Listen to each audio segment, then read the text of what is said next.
Hello friends, വണ്ടി Swift Dzire 2009 മോഡലാണ്. ഏകദേശം ഇത് 2.5 ലക്ഷത്തോളം കിലോമീറ്റർ ഓടിയിട്ടുണ്ട്.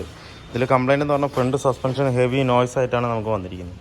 ഫ്രണ്ട് സസ്പെൻഷൻ ബാക്ക് വലിയ കുഴപ്പമില്ല ഓടിക്കുമ്പോൾ, ഫ്രണ്ടിൽ ഹെവി സൗണ്ടാണ് ഇതിനകത്ത് വന്നിരിക്കുന്നത്. ഇതിലിപ്പോൾ നമ്മൾ ഫ്രണ്ട് ക്രോസ് കംപ്ലീറ്റ് ആയിട്ട് പുറത്തിറക്കിയിട്ടുണ്ട്. എന്താണെന്ന് വെച്ച് കഴിഞ്ഞാൽ ലോവർ ആം ബുഷുകളൊക്കെ കട്ടായിട്ടുണ്ട്. അത് മാത്രമല്ല ബാലൻസ് റോഡിൻ്റെ ബുഷും നല്ലോണം വീക്ക് ഉണ്ട്. അതിൻ്റെയാണ് മെയിനായിട്ട് സൗണ്ട് ഹെവി ആയിട്ട് വന്നുകൊണ്ടിരിക്കുക. അത് മാത്രമല്ല റൈറ്റ് സൈഡ് ഷോക്ക് ഞാൻ കാണിച്ചു തരാം. അത് കുറച്ച് അതിൻ്റെ മൗണ്ട് ഫുള്ള് പുറത്ത് തള്ളിയിട്ട് ഒരു ബെൻഡായിട്ടാണ് നിൽക്കുന്നത്, മനസ്സിലായില്ല. അപ്പോൾ അതാണ് ആ ഹെവി നോയ്സ് വന്നുകൊണ്ടിരുന്നത്. ഇതിൻ്റെ ബാലൻസ് റോഡ് ഹെവി ആയിട്ട് ഷെയ്ക്കാണ്, കംപ്ലീറ്റ് ആയിട്ട് പോയിരിക്കണത്. അതല്ല, ഇത്രയും നല്ല ഷെയ്ക്ക് ഉണ്ട് ഇതിനകത്ത്. അതാണ് ആ ഹെവി നോയ്സ് ഇതിനകത്ത് വന്നുകൊണ്ടിരുന്നത്. അത് മാത്രമല്ല ലിങ്ക് റോഡും വീക്കാണ്. അതുപോലെ സ്റ്റിയറിങ്ങിൻ്റെ ബോൾ ജോയിൻറ്റും ഹെവി ആയിട്ട് വീക്കാണ്. അപ്പോൾ നമുക്ക് ഈ അഴിച്ചത് കൊണ്ട് നമുക്ക് അതിൻ്റെ റാക്ക് ബുഷ് നമുക്ക് മാറ്റിവിടാം. റാക്ക് ബുഷ് ഒറിജിനലായിട്ട് വരുന്നില്ല. ഇത് നമ്മൾ റാക്ക് ബുഷ് ലയത്തിൽ കൊടുത്തിട്ട് നൈലോൺ കടഞ്ഞിടുകയാണ്. നൈലോണിൻ്റെ ഒരു സ്ലീവ് ഉണ്ട്, ആ സ്ലീവ് വെച്ച് കടഞ്ഞിടുകയാണ്. അതിട്ട് കഴിഞ്ഞാൽ നല്ല ലൈഫാണത്. ഒറിജിനൽ ബുഷിനേക്കാളും നല്ലൊരു ലൈഫ് ഉണ്ടാവും അതിനകത്ത് നമ്മൾ ഇട്ട് കഴിഞ്ഞാൽ. അപ്പോൾ നമുക്ക് അത് റാക്ക് വഴിച്ചൊന്ന് ചെയ്യാം. അതുപോലെ ബാലൻസ് റോഡിൻ്റെ ബുഷാണ് മെയിനായിട്ട് സൗണ്ട് നല്ലോണം ഹെവി ആയിട്ട് വന്നുകൊണ്ടിരിക്കുന്നത്. അതുപോലെ ലോവറാമിൻ്റെ ബോൾ ജോയിൻറ്റും അത്രയ്ക്ക് നല്ലോണം പോയിട്ടില്ലെന്നുണ്ടെങ്കിൽ പോയിട്ടുണ്ട്, ചെറിയൊരു ഷേക്ക് കിട്ടുന്നുണ്ട്. അപ്പോൾ അതും മാറാം.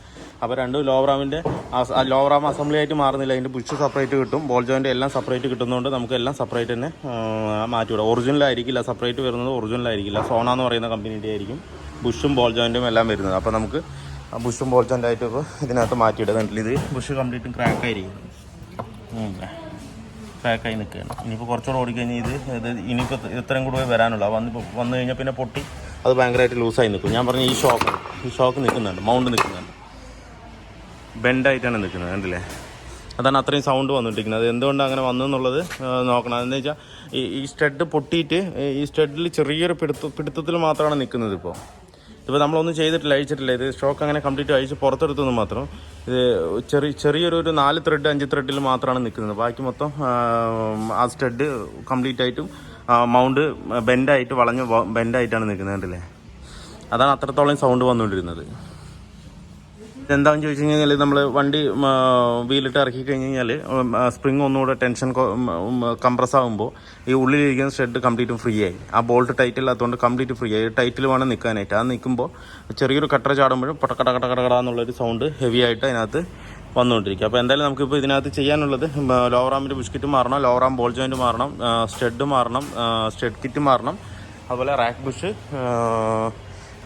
മറ്റേ ബാലൻസ് റോഡിൻ്റെ ബുഷ് എപ്പോഴും നല്ലൊരു ടൈറ്റിൽ വേണം ഇരിക്കാനായിട്ട്. എന്താണെന്ന് വെച്ചാൽ ചെറിയൊരു ഇളക്കം ചരിവ് എല്ലാം വരുന്നതും പെട്ടെന്ന് തന്നെ അതിലേക്ക് സൗണ്ട് വരുന്നത് ബാലൻസ് റോഡിലായിരിക്കും. ബാലൻസ് റോഡിലാണ് വണ്ടിയുടെ ബാലൻസ് കറക്റ്റായിട്ട് കൺട്രോൾ ചെയ്യുന്നത്. എന്ന് വെച്ച് കഴിഞ്ഞാൽ ഒരു സൈഡ് താഴുമ്പോൾ മറ്റേ സൈഡ് പിടിച്ച് താത്തുന്നൊരു ഇതാണ് അതിനകത്ത് വരുന്നത്. അത് എപ്പോഴും ഹെവി ആയിട്ട് തന്നെ ഇരിക്കണം. ആ ബുഷും അതുപോലെ ഹെവി ആയിട്ട് ബുഷ് തന്നെ ഉണ്ട്. അതിന് ഒറിജിനൽ ബുഷ് കിട്ടാനുണ്ട്. ആ ഒറിജിനൽ ബുഷ് തന്നെ മേടിച്ചിട്ട് കഴിഞ്ഞാൽ അത്രയും ലൈഫ് അതിനകത്ത് ഉണ്ടാവും. എന്തായാലും നമുക്ക് ഈ കംപ്ലീറ്റ് വർക്കും ചെയ്തതിന് ശേഷം ഞാൻ പറഞ്ഞാൽ വേറെ ഇതൊന്നുമില്ല. ഈ ഫ്രണ്ടേജ് സസ്പെൻഷൻ മാത്രമേ സൗണ്ടുള്ളൂ, ബാക്ക് വലിയ കുഴപ്പമില്ല. അപ്പോൾ എന്തായാലും നമുക്ക് ഫ്രണ്ടേജ് കംപ്ലീറ്റ് ആയിട്ട് ഇതിൽ സസ്പെൻഷൻ വർക്ക് ചെയ്യാം. നമുക്കിപ്പോൾ സ്വിഫ്റ്റിൻ്റെ സ്റ്റോക്ക് വന്നിട്ടുണ്ട്. ഇത് അത്യാവശ്യം റേറ്റ് ഉള്ളത് തന്നെയാണ്. നമ്മൾ എടുത്തിരിക്കുന്നത് MGPയുടെ തന്നെയാണ്. ഏകദേശം 2850 രൂപ റേറ്റ് വരുന്നുണ്ട് സ്റ്റഡ് മാത്രം. ഇത് സ്റ്റഡ് മാത്രമല്ല, വിത്തൗട്ട് സ്പ്രിങ് ആണ്, മറ്റേ അസംബ്ലി അല്ല, വിത്തൗട്ട് സ്പ്രിങ് ആണ് വരുന്നത്. ഷോക്ക് ഉണ്ടല്ലേ, ഏകദേശം 2850 രൂപ വരുന്നുണ്ട്. അതുപോലെ തന്നെ സ്റ്റഡ് മൗണ്ടും പോയി തന്നെയാണ് എടുത്തിരിക്കുന്നത്.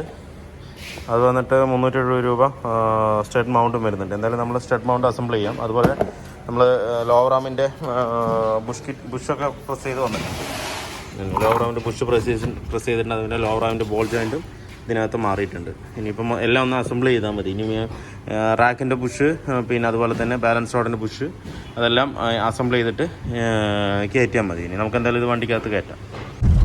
നമ്മുടെ സ്വിഫ്റ്റിൻ്റെ വർക്ക് ഫുള്ളി കംപ്ലീറ്റ് ആയിട്ടുണ്ട്. നേരത്തെ എന്ന് പറഞ്ഞു കഴിഞ്ഞാൽ ഈ കട്ട് റൂട്ടിലൊന്നും ശരിക്കും തന്നെ ഓടിക്കാനൊന്നും പറ്റില്ല, അത്രയും സൗണ്ടായിരുന്നു. നമ്മൾ ഓടിക്കുമ്പോൾ തന്നെ നമ്മൾ പേടിച്ചു പോകും, ഇതിപ്പോൾ പൊട്ടി വീഴുമെന്നുള്ളൊരു രീതിക്കായിരുന്നു വണ്ടി വന്നിട്ടുണ്ടായിരുന്നു.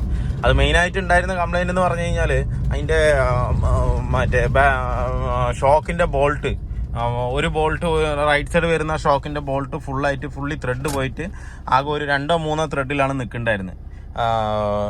അതിൽ പിടുത്തമുണ്ടായിരുന്നു. അപ്പോൾ അത്രയും എന്താ പറയുക ലൂസായിരുന്നു അതിലിരിക്കുന്ന സ്റ്റഡിൻ്റെ ബോൾട്ട്. അത് സ്ലിപ്പായി പോയിരിക്കുകയാണ്. എന്താ വെച്ച് കഴിഞ്ഞാൽ ഇത് നമ്മൾ നേരത്തെ ചെയ്തിട്ടുണ്ട് ഈ വർക്ക് കംപ്ലീറ്റ് ആയിട്ട്. ഇതിപ്പോൾ നമുക്കിപ്പോൾ പുതിയതായിട്ട് വന്ന കസ്റ്റമറാണിത്. അപ്പോൾ ഇത് ചെയ്യുന്ന സമയത്ത് ചിലപ്പോൾ ഗണ്ണ് വെച്ചിട്ടൊക്കെ അടിക്കും. ടൈറ്റ് ചെയ്യുന്ന സമയത്ത് ഈ ഷോക്കിൻ്റെ സെൻട്രൽ ബോൾട്ട് വന്നിട്ട് നമ്മളെല്ലാം സ്പ്രിങ്ങൊക്കെ ലോഡ് ചെയ്ത് ഇട്ടതിന് ശേഷം മൗണ്ട് ഇട്ടതിന് ശേഷം ബോൾട്ട് നെട്ടിട്ടിട്ട് നമ്മൾ ഗണ്ണിൽ ചിലപ്പോൾ അടിക്കാൻ സാധ്യതയുണ്ട്. അങ്ങനെയാണ് കൂടുതലും ത്രെഡ് പോകുന്നത്. അപ്പോൾ എപ്പോഴും അങ്ങനെയുള്ള ബോൾട്ടുകളൊന്നും സ്റ്റഡിൽ വരുന്ന ബോൾട്ടുകളൊന്നും ഗണ്ണിട്ടിട്ടോ അല്ലാന്നുണ്ടെങ്കിൽ ഇത്തിരി പ്രഷർ കൂടിയ കാര്യങ്ങൾ ഇട്ടിട്ടോ ഒന്നും ചെയ്യാതിരിക്കുക. എന്താ വെച്ചാൽ കൈ കൊണ്ട് തന്നെ ടൈറ്റ് ചെയ്യുക. കൈ കൊണ്ട് മാക്സിമം ടൈറ്റ് ചെയ്തതിന് ശേഷം ത്രെഡ് ഫുള്ളായി പിടിച്ചതിന് ശേഷം പിന്നെ നമ്മൾ ഹാൻഡ് റാച്ചറ്റോ എന്തെങ്കിലും ഇട്ടിട്ട് ടൈറ്റ് ചെയ്ത് ഒന്ന് ടീരാട് കൊണ്ട് ഒന്ന് ജസ്റ്റ് ഒരു മുട്ടലെ മുട്ടിക്കണല്ലോ. ഒരു മുട്ടിച്ചതിന് ശേഷം പിന്നെ വണ്ടിയിൽ പിടിപ്പിച്ച് വണ്ടി ഇറക്കിയതിന് ശേഷം ഒന്നുകൂടെ ഒന്ന് പിടിച്ച് നോക്കുക. അത്രയും മതി അതിനകത്ത് ടൈറ്റ്. ഗണ്ണിട്ടിട്ടോ അങ്ങനെ ഒരു ടൈറ്റ് അതിനകത്ത് വെക്കാൻ പാടില്ല. എന്താ വെച്ചാൽ ത്രെഡ് പോയി കഴിഞ്ഞാൽ പിന്നെ ഒന്നും ചെയ്യാൻ പറ്റില്ല. സ്റ്റഡ് ഫുള്ള് ലോസ് ആയിരിക്കും. തൂക്കി എടുത്ത് കളയാനേ പറ്റുള്ളൂ. അല്ലാതെ റീത്രെഡോ അല്ലെങ്കിൽ അതിൽ വർക്ക് ചെയ്തിട്ടോ ഒന്നും കാര്യമില്ല. അതൊന്നും സക്സസ് ആവില്ല. അപ്പം അങ്ങനെയായിരുന്നു മാക്സ് കൂടുതൽ ഇതിൽ സൗണ്ട് വന്നിട്ടുണ്ടായിരുന്നു റൈറ്റ് സൈഡിലെ ഷോക്ക്. പിന്നെ അത് മാത്രമല്ല ബാലൻസ് റോഡിന്റെ ബുഷുകൾ കംപ്ലീറ്റും പോയിരിക്കുകയായിരുന്നു. ഒന്നുമില്ല, അത് ചുമ്മാ ആടിക്കൊണ്ടിരിക്കുകയായിരുന്നു. അതുപോലെ റാക്ക് ബുഷ്, ലിങ്ക് റോഡ്, അങ്ങനെയുള്ള കംപ്ലൈന്റുകൾ ഒരുപാടുണ്ടായിരുന്നു. സ്റ്റിയറിംഗ് ബോൾ ജോയിന് ചെറിയൊരു വീക്കല്ല, ചെറിയൊരു ഫ്രീ ഉണ്ടായിരുന്നു. ഞാനത് മാറ്റിയിട്ടില്ല. അപ്പോൾ സ്റ്റിയറിംഗ് ബോൾ ജോയിൻ അത് തന്നെയാണ് ഇട്ടിരിക്കുന്നത്. ബുഷ് കിറ്റുകൾ കംപ്ലീറ്റും മാറ്റിയിട്ടുണ്ട്. പിന്നെ അതുപോലെ ലോവർ ആമിന്റെ ബോൾ ജോയിന്റ് പോയിട്ടുണ്ട്.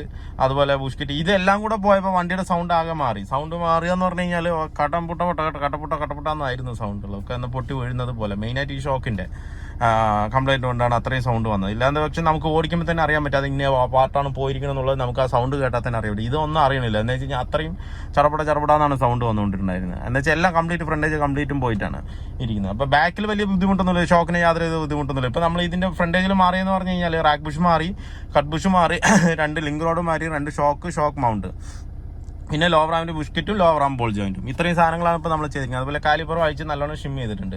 ബാക്കിൽ വലിയ ബുദ്ധിമുട്ടില്ല. ബാക്കിൽ ബ്രേക്ക് ഷൂവിന് മാത്രം ചെറിയൊരു പ്രശ്നം ഉണ്ടായിരുന്നു. ഹാൻഡ് ബ്രേക്ക് നിൽക്കുന്നുണ്ടായിരുന്നില്ല. അത് നമ്മൾ ഇപ്പോൾ കറക്റ്റായിട്ട് ലെവലിൽ നിർത്തിയിട്ടുണ്ട് തന്നെ. നേരത്തെ എന്ന് പറഞ്ഞു കഴിഞ്ഞാൽ ഏകദേശം ഇത്രയും ലോങ്ങിൽ വരും, നല്ലോണം പൊങ്ങുമായിരുന്നു. ഇപ്പോൾ അത് കറക്റ്റ് ലെവലിൽ തന്നെ ഹാൻഡ് ബ്രേക്ക് സെറ്റ് ചെയ്ത് വെച്ചിട്ടുണ്ട്. അപ്പോൾ ആ കാര്യം ഇപ്പോൾ ബ്രേക്കിൻ്റെ കാര്യം പക്ക ഓക്കെയാണ്. ഇനിയിപ്പോൾ ചെയ്യുന്ന ചെറിയ ഡെൻറ്റ് വർക്ക് ഉണ്ട് ഇതിനകത്ത്. അതും കൂടി ചെയ്തിട്ട് നമുക്ക് ഡെലിവറി ചെയ്യണം. ഇനിയിപ്പോൾ ഇതിൽ അലൈൻമെൻറ്റ് ചെയ്യണം. അലൈൻമെൻറ്റ് ചെയ്തിട്ട് വേണം വണ്ടി കൊടുക്കാനായിട്ട്. എന്താ വെച്ചാൽ അലൈൻമെൻറ്റ് പക്ക പോയിരിക്കുകയാണ്. അതുണ്ടല്ലേ അലൈൻമെൻറ്റ് സ്റ്റിയറിങ്ങിന് സെൻറ്റർ മാറിക്കുക. എന്താ വെച്ചാൽ നമ്മൾ ക്രോസ് ഇറക്കിയതുകൊണ്ട് അത് തിരിച്ച് കയറ്റുമ്പോൾ ചിലപ്പോൾ 2-3 മില്ലിങ് അങ്ങോട്ടോ മാറാൻ സാധ്യതയുണ്ട്. നമുക്ക് കറക്റ്റായിട്ട് ഇടാൻ പറ്റില്ല. ഇത് പിന്നെ ABS എയർ ബാഗോ ഒന്നും ഇല്ലാത്തതുകൊണ്ട്, എയർ ബാഗ് ഇല്ലാത്തതുകൊണ്ട് നമുക്ക് വലിയ ബുദ്ധിമുട്ടുകളൊന്നും ഇല്ല. നമുക്ക് അങ്ങനെ നോക്കേണ്ട ആവശ്യമൊന്നുമില്ല. എങ്ങനെ വേണമെങ്കിലും കയറ്റാം. കയറുന്ന പോലെ കയറ്റിയിട്ട് ടൈറ്റ് ചെയ്തിട്ട് പിന്നെ ഒന്നില്ലേ നമുക്ക് ഈ സ്റ്റിയറിംഗ് വീൽ അഴിച്ചിട്ട് കറക്റ്റായിട്ട് ഇട്ട് എടുക്കുക. എപ്പോഴും നമ്മൾ സ്റ്റഡി ആയിട്ട് വെച്ച് കയറ്റിയാൽ നമുക്ക് ഈ സ്റ്റിയറിംഗ് വീലൊന്നും അഴിക്കേണ്ട ആവശ്യമില്ല. കറക്റ്റായിട്ട് എന്താ പറയുക അടിയിൽ കറക്റ്റായിട്ട് പൊസിഷനിൽ വെച്ചിട്ട് കയറ്റി കഴിഞ്ഞാൽ നമുക്ക് പിന്നെ അലൈൻമെൻറ്റ് മാത്രം ചെയ്താൽ മതി. ഇനിയിപ്പോൾ സ്റ്റിയറിംഗ് വീൽ അഴിച്ചിട്ട് ഇത് സെൻറ്റർ ആക്കണം. ഒരിക്കലും ഇങ്ങനെ വെച്ചിട്ട് അലൈൻമെൻറ്റിൽ സെൻറ്റർ ആക്കരുത്. സെൻറ്റർ ആക്കി കഴിഞ്ഞ് കഴിഞ്ഞാൽ ഒടിവ് വ്യത്യാസം വരും. ലെഫ്റ്റിലേക്ക് വേറെ ഒടിവാവും, റൈറ്റിലേക്ക് വേറെ ഒടിവാവും. നമുക്കിങ്ങനെ വെച്ചുകൊണ്ട് 2 ത്രെഡും അങ്ങോട്ട് ആക്കി കഴിഞ്ഞാൽ നേരെ സ്റ്റിയറിംഗ് സെൻറ്റർ ആകും. പക്ഷേങ്കിൽ അത് എളുപ്പപ്പണി നോക്കി കഴിഞ്ഞ് കഴിഞ്ഞാൽ ഒടിവിന് വ്യത്യാസം വരും. അപ്പോൾ അതെപ്പോഴും ചെയ്യാണ്ടിരിക്കുക. ഇതിനിപ്പോൾ നമുക്ക് സ്റ്റിയറിംഗ് വീൽ അഴിച്ചിട്ടൊന്ന് സെൻറ്റർ ആക്കി ഇടണം. അതൊന്നില്ല അലൈൻമെൻറ്റ് ചെയ്തിട്ട് ഇട്ടാലും മതി, അലൈൻമെൻറ്റിൻ്റെ അവിടെ പോയിട്ട് ഇട്ടാലും സ്റ്റിയറിംഗ് സെൻറ്റർ ആക്കി വെച്ചിട്ട് ഇട്ടാലും മതി. ഇല്ലാന്നുണ്ടെങ്കിൽ ഒരു ലെവലിൽ നമ്മൾ ഇട്ടാലും മതി, കുഴപ്പമില്ല. എങ്ങനെയാണെന്നുണ്ടെങ്കിലും ബുദ്ധിമുട്ടില്ല. നമ്മളാണ് അലൈൻമെൻറ്റ് കൊണ്ടുപോകണമെന്നുണ്ടെങ്കിൽ നമുക്ക് തന്നെ അവിടെ പോയി ചെയ്യാവുന്നതുള്ളൂ. ഈ കപ്പ അഴിച്ച് കഴിഞ്ഞാൽ 10 മിനിറ്റ് ബോൾട്ട് വെച്ച് 2 തട്ട് തട്ടിയ സാധനം വരും, അത്രേ ഉള്ളൂ. വേറെ ബുദ്ധിമുട്ടൊന്നുമില്ല അതിനകത്ത്. അപ്പോൾ വീഡിയോ എല്ലാവർക്കും ഇഷ്ടമായിരുന്നു ലൈക്ക് ചെയ്യുക, ഷെയർ ചെയ്യുക, അതുപോലെ തന്നെ സബ്സ്ക്രൈബ് ചെയ്യുക. സബ്സ്ക്രൈബ് ചെയ്യാതെയാണ് വീഡിയോ കാണുന്നതെങ്കിൽ ഒന്ന് സബ്സ്ക്രൈബ് ചെയ്ത് സപ്പോർട്ട് ചെയ്യുക. അപ്പോൾ മറ്റൊരു വീഡിയോയിലേക്ക് കാണുന്നവരെ എല്ലാവർക്കും ബൈ.